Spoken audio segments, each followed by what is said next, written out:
ഇവിടെ വളരെ ലഘുവായിട്ട് പറയാൻ പോകുന്നത് കാൽമുട്ടിലെ വേദനയെക്കുറിച്ചും അതിനുള്ള പ്രധാനപ്പെട്ട കാരണങ്ങളും. നിരവധിയായ രോഗികൾക്ക് ഏറ്റവും കൂടുതൽ ഉണ്ടാകുന്ന സംശയമാണ് എൻ്റെ മുട്ട് മാറ്റിവെക്കേണ്ടി വരുമോ വേണ്ടയോ എന്നുള്ളത്. 90% കേസുകളും മുട്ടുവേദനയ്ക്ക് കാരണം ഓസ്റ്റിയോ ആർത്രൈറ്റിസ് ആണ്. പക്ഷേ നമ്മൾ പ്രധാനപ്പെട്ട കാര്യം മനസ്സിലാക്കേണ്ടത് 10% കേസുകൾ ഈ ഓസ്റ്റിയോ ആർത്രൈറ്റിസ് കൊണ്ടല്ല വരുന്നത് എന്നുള്ളതാണ്. നമ്മൾ മുട്ടുവേദന നമ്മൾ കണ്ടു കഴിഞ്ഞാൽ ഒരു അസ്ഥിരോഗ വിദഗ്ധനെ കാണാതെ സ്വയം ചികിത്സിക്കുന്നത് വളരെയധികം അപകടകരമായ ഒരു കാര്യമാണ്. എല്ലാവർക്കും നമസ്കാരം. ഞാൻ doctor Nikhil CS, consultant orthopaedic joint replacement surgeon, baby memorial hospital, Kozhikode. ഇന്ന് ഞാൻ ഇവിടെ വളരെ ലഘുവായിട്ട് പറയാൻ പോകുന്നത് പ്രായമായ ആളുകളിൽ ഉണ്ടാകുന്ന കാൽമുട്ടിലെ വേദനയെക്കുറിച്ചും അതിനുള്ള പ്രധാനപ്പെട്ട കാരണങ്ങളും അതിലെ ഏറ്റവും പ്രധാനപ്പെട്ട കാരണമായ തേയ്മാനം അഥവാ ഓസ്റ്റിയോ ആർത്രൈറ്റിസിന്റെ ചികിത്സാ രീതികളെ കുറിച്ചുമാണ്. ഇന്ന് OPയിൽ വരുന്ന നിരവധിയായ രോഗികൾക്ക് ഏറ്റവും കൂടുതൽ ഉണ്ടാകുന്ന സംശയമാണ് എൻ്റെ മുട്ട് മാറ്റിവെക്കേണ്ടി വരുമോ വേണ്ടയോ എന്നുള്ളത്.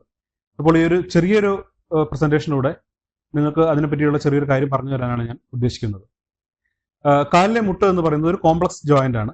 പക്ഷെ വളരെ ലഘുവായിട്ട് പറയുകയാണെങ്കിൽ 3 അസ്ഥികൾ, അതായത് ഫീമർ, ടിബിയ, പിന്നെ പെറ്റല്ല അഥവാ ചിരട്ട, ഈ 3 അസ്ഥികളും അതിന് ചുറ്റുമുള്ള 4 ലിഗമെന്റ്സ്, പിന്നെ 2 മെനിസ്കസ്, ഇത്രയും ചേർന്ന ഒരു ജോയിന്റ് ആണ് നമ്മുടെ നീ ജോയിന്റ്.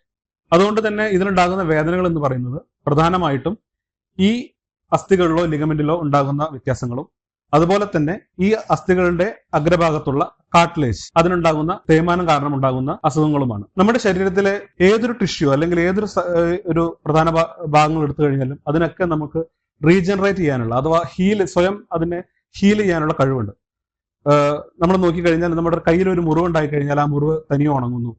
അതുപോലെ തന്നെ എല്ല് പൊട്ടിക്കഴിഞ്ഞാൽ ആ പൊട്ടിയ എല്ല് പുതിയ എല്ല് വന്നിട്ട് ജോയിൻ ചെയ്യുന്നു. മുടി വെട്ടിയാൽ മുടി വീണ്ടും വളരുന്നു. നഖം വെട്ടിയാൽ വീണ്ടും നഖം വളരുന്നു. പക്ഷെ എന്തുകൊണ്ടാണ് നമ്മൾ തേയ്മാനത്തിന് ഇത്രയും സ്ട്രെസ് കൊടുക്കുന്നത്? നമ്മുടെ തേയ്മാനം എന്ന് പറയുന്നത് ഈ അസ്ഥികളുടെ അറ്റത്തുള്ള കാർട്ടിലേജിന് ഉണ്ടാകുന്ന തേയ്മാനമാണ്. ജന്മനാൽ നമ്മുടെ സന്ധികളിലുള്ള കാർട്ടിലേജ് എന്ന് പറയുന്നത് ഹയലിൻ കാർട്ടിലേജ് ആണ്. ഇതിനെ റിപ്പയർ ചെയ്യാനുള്ള കഴിവ് വളരെ കുറവാണ് ബാക്കിയുള്ള ടിഷ്യൂകളെ അപേക്ഷിച്ച്. അതുകൊണ്ട് തന്നെ അത് റിപ്പയർ വന്നാൽ തന്നെ ഇതിൽ ഫൈബ്രോ കാർട്ടിലേജ് ആണ് സാധാരണ വരിക. ഈ ഫൈബ്രോ കാർട്ടിലേജിന് നമ്മുടെ വെയിറ്റ് താങ്ങാനുള്ള ശക്തി ഹയലിൻ കാർട്ടിലേജിനേക്കാൾ കുറവാണ്. അതുകൊണ്ട് തന്നെ ഇത് കൂടുതൽ തേയ്മാനം വീണ്ടും ഉണ്ടാവുകയും വേദനയ്ക്ക് കാരണമാവുകയും ചെയ്യുന്നുണ്ട്. അപ്പോൾ നമ്മുടെ ടോപ്പിക്കിലേക്ക് വന്നു കഴിഞ്ഞാൽ എന്തൊക്കെയാണ് സാധാരണ പ്രായമായ ആളുകളിൽ ഉണ്ടാകുന്ന മുട്ടുവേദനയുടെ പ്രധാനപ്പെട്ട കാരണങ്ങൾ? ഏറ്റവും പ്രധാനപ്പെട്ട കാരണം ഓസ്റ്റിയോ ആർത്രൈറ്റിസ് അഥവാ സന്ധിവാതമാണ്. ഇത് പ്രായമായ ആളുകളിൽ വരുന്ന വെയർ ആൻഡ് ടയർ അഥവാ നമ്മുടെ സ്ഥിരം ഉപയോഗിക്കുന്നതുകൊണ്ടുണ്ടാകുന്ന തേയ്മാനമാണ്. 90% കേസുകളും മുട്ടുവേദനയ്ക്ക് കാരണം ഓസ്റ്റിയോ ആർത്രൈറ്റിസ് ആണ്. പക്ഷെ നമ്മൾ പ്രധാനപ്പെട്ട കാര്യം മനസ്സിലാക്കേണ്ടത് 10% കേസുകൾ ഈ ഓസ്റ്റിയോ ആർത്രൈറ്റിസ് കൊണ്ടല്ല വരുന്നത് എന്നുള്ളതാണ്.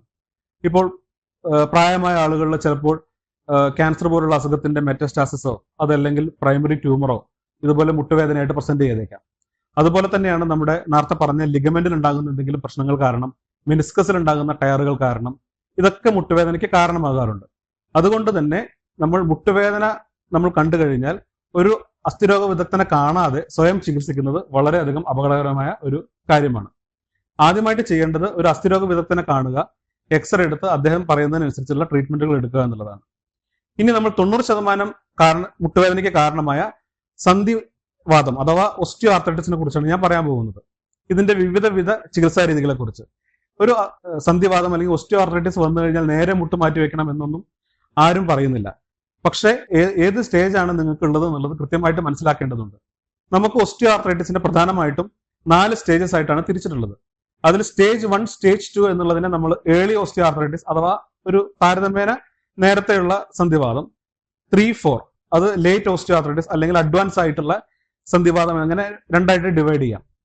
ഈ ഏർലി ഓസ്റ്റിയോ ആർത്രൈറ്റിസിന് സാധാരണഗതിയിൽ നമ്മൾ ചെയ്യേണ്ടതായിട്ടുള്ളത് കൃത്യമായിട്ടുള്ള വ്യായാമം, മുട്ടിന്റെ ക്വാഡ്രിസെപ്സ് എക്സസൈസസ്, അതുപോലെ തന്നെ നമ്മുടെ വെയിറ്റ് കുറയ്ക്കാനുള്ള കാര്യങ്ങൾ നോക്കുക. പിന്നെ ഫുഡ് സപ്ലിമെന്റ്സ്, ഈ മുട്ടിന്റെ ആരോഗ്യത്തിനായിട്ടുള്ള ഫുഡ് സപ്ലിമെന്റ്സ് നമ്മൾ ടാബ്ലറ്റ് ആയിട്ട് കൊടുക്കുക എന്നുള്ളവയാണ് സ്റ്റേജ് 1, സ്റ്റേജ് 2 ഡിസീസിന് വേണ്ടി വരുന്നത്. സ്റ്റേജ് 3 ഡിസീസിലുള്ള ആളുകൾക്ക് സാധാരണ ഈ സന്ധിവാതം കൂടുതലായി കഴിഞ്ഞാൽ എല്ല് സാധാരണ ചെറുതായിട്ട് വളയാൻ തുടങ്ങുന്നു. ഒന്നുകിൽ വാൾഗസ് അല്ലെങ്കിൽ വാരസ് ഡിഫോമിറ്റിയിലേക്ക് പോകുന്നു. ഇങ്ങനെ ഓൾറെഡി നമ്മൾ മുട്ട് വളയാൻ തുടങ്ങിക്കഴിഞ്ഞാൽ അത്തരത്തിലുള്ള രോഗികൾക്ക് സാധാരണഗതിയിൽ എന്തെങ്കിലും സർജറി ആയിട്ടുള്ള ചികിത്സകൾ ആവശ്യമായിട്ട് വരും. ഏർലി ആയിട്ടുള്ള തുടക്കത്തിലുള്ള സ്റ്റേജസ് ആണെന്നുണ്ടെങ്കിൽ നമുക്ക് റീഅലൈൻമെന്റ് സർജറി അഥവാ നമ്മുടെ ആ വളവ് നിവർത്തിക്കൊണ്ടുള്ള സർജറി ചെയ്ത് കഴിഞ്ഞാൽ മുട്ട് മാറ്റി വെക്കുന്നതിന്റെ സമയം നമുക്ക് നീട്ടിക്കൊണ്ടുപോകാവുന്നതാണ്. പക്ഷെ ഒരു അഡ്വാൻസ് ആയിട്ടുള്ള ഓസ്റ്റിയോആർത്രൈറ്റിസ് സ്റ്റേജ് 4 ഡിസീസ് ആണെന്നുണ്ടെങ്കിൽ അതിൽ സാധാരണഗതിയിൽ നമുക്ക് ഈ പറഞ്ഞ എല്ലാ ചികിത്സാ രീതികളും, എക്സസൈസ് ആയിക്കൊള്ളട്ടെ, അല്ലെങ്കിൽ ഫുഡ് സപ്ലിമെന്റ്സ്, പെയിൻ കില്ലേഴ്സ്, അല്ലെങ്കിൽ റിയലൈൻമെന്റ് സർജറി, ഇതുകൊണ്ടൊന്നും തന്നെ നമുക്കൊരു ശാശ്വതമായ പരിഹാരം ലഭിക്കണമെന്നില്ല. അതുകൊണ്ട് തന്നെ സ്റ്റേജ് 4 ഡിസീസിലാണ് നമ്മൾ സാധാരണ മുട്ടുമാറ്റിവെക്കൽ ശസ്ത്രക്രിയ പറഞ്ഞു വരുന്നത്. ഇനി എല്ലാ സ്റ്റേജ് 4 ഡിസീസിലും നമ്മൾ ടോട്ടൽ നീ റീപ്ലേസ്മെന്റ് അഡ്വൈസ് ചെയ്യണോ? അതും വേണ്ട. ഈ സ്റ്റേജ് 4 ഡിസീസുള്ള രോഗികളെ നമ്മൾ കൃത്യമായി പരിശോധിച്ച ശേഷം അവരുടെ ലിമിറ്റേഷൻസ്, എത്രത്തോളം അവരത് ബുദ്ധിമുട്ടുന്നുണ്ട് എന്നുള്ളതിനനുസരിച്ചാണ് നമ്മൾ ചികിത്സ സാധാരണ നിർണ്ണയിക്കാറുള്ളത്.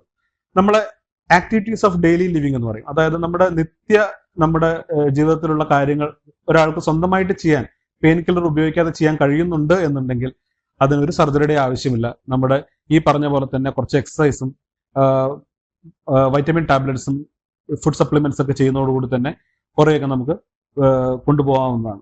പക്ഷേ നമ്മുടെ ഡെയിലി ലിവിങ്ങിലുള്ള സാധാരണമായ പ്രവൃത്തികളൊക്കെ ചെയ്യുന്നതിന് അയാൾക്ക് അല്ലെങ്കിൽ ഒരു രോഗിക്ക് കൂടുതൽ ബുദ്ധിമുട്ടുണ്ടാകുന്നുണ്ടെന്നുണ്ടെങ്കിൽ ഇത്തരത്തിലുള്ള ആളുകളിലാണ് നമ്മൾ സാധാരണ നീ റീപ്ലേസ്മെന്റ് അഡ്വൈസ് ചെയ്യുന്നത്.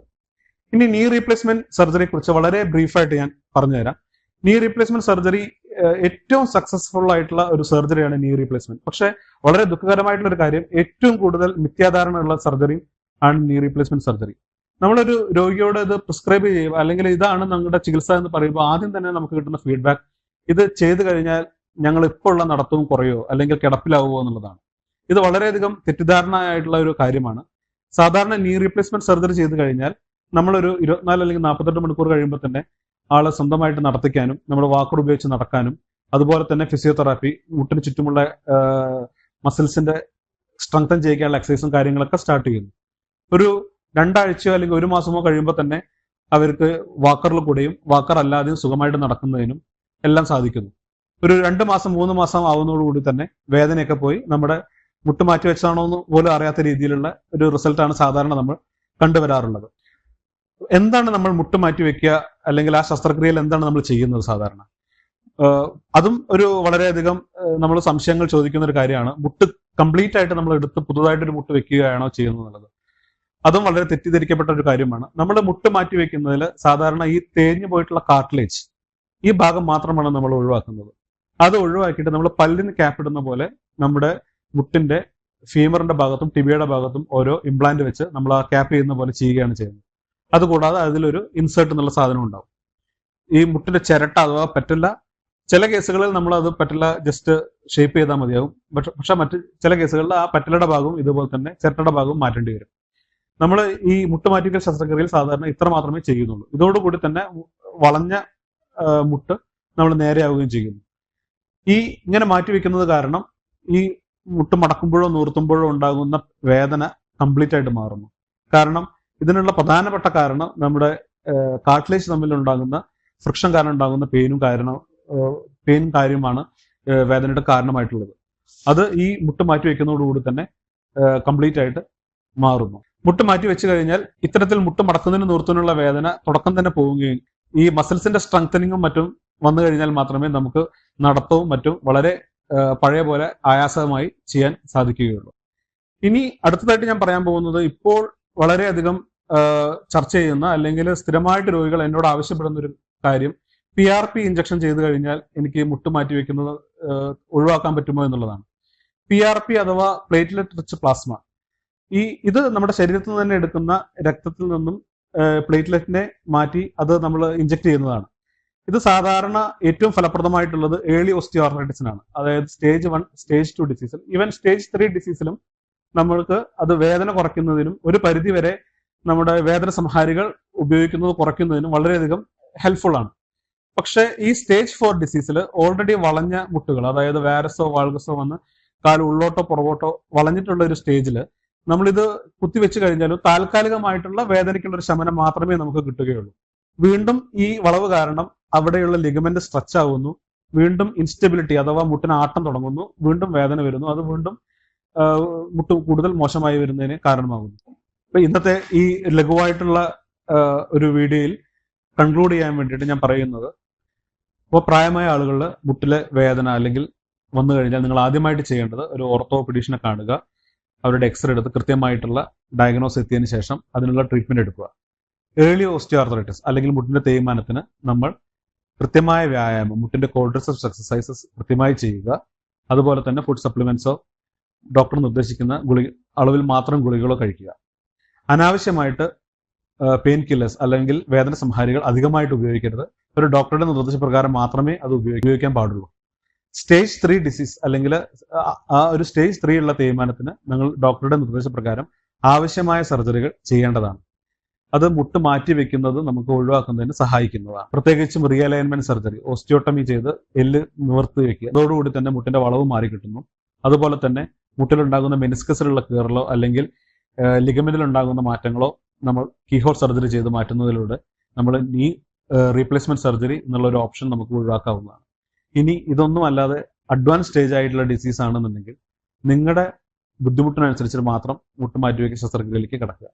നിങ്ങൾക്ക് അത്യാവശ്യം നിങ്ങളുടെ കാര്യങ്ങൾ ചെയ്യാൻ പറ്റുന്നുണ്ട് എന്നുണ്ടെങ്കിൽ ഈ പറഞ്ഞ പോലെ ആദ്യത്തെ സ്റ്റേജ്, ഏർലി സ്റ്റേജസിൽ ചെയ്യുന്ന പോലത്തെ വ്യായാമങ്ങളും ഫുഡ് സപ്ലിമെന്റ്സും കാര്യങ്ങളുമായിട്ട് മുന്നോട്ട് പോവുക.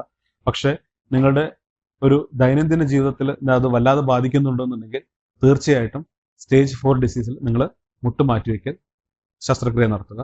വളരെ നല്ല റിസൾട്ടുള്ള ഒരു സർജറിയാണ്. വളരെ കൃത്യമായിട്ട് ചെയ്തു കഴിഞ്ഞാൽ വളരെ നല്ല റിസൾട്ട് നിങ്ങൾക്ക് കിട്ടുന്നതാണ്. നന്ദി, നമസ്കാരം.